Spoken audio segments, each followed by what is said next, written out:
President Trump and Chinese President Xi Jinping meeting for the second and final day of their historic summit. Trump suggesting they're on the same page about the war in Iran. We feel very similar to Iran. We want that to end. We don't want them to have a nuclear weapon. We want the straits open. We're closing it now. They closed it, and we closed it on top of them. But we want the straits open, and we want them to get it ended because it's a crazy thing. They're a little bit crazy, and it's no good. Can't have it. They cannot have a nuclear weapon. Earlier, sitting down with Fox News. China's support of Iran. How big a discussion was that today? We discussed it.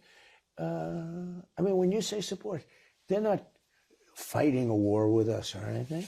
No.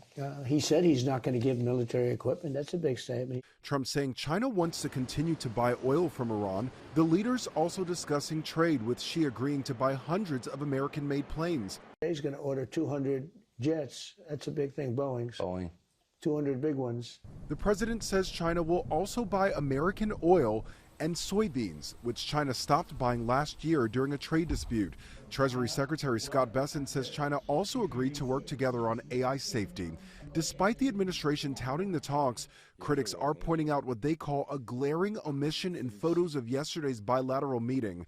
A Harvard economics professor saying a meeting of the two largest economies and not one woman at the table. We have somehow gravitated back to this idea that what matters is your network and not your capabilities. A handful of women did join President Trump for his Beijing visit, including his daughter-in-law, Lara. As for whether China pressures its ally Iran to reopen the Strait of Hormuz, many observers say China is in no rush to get involved. Lionel Moise, ABC News, New York.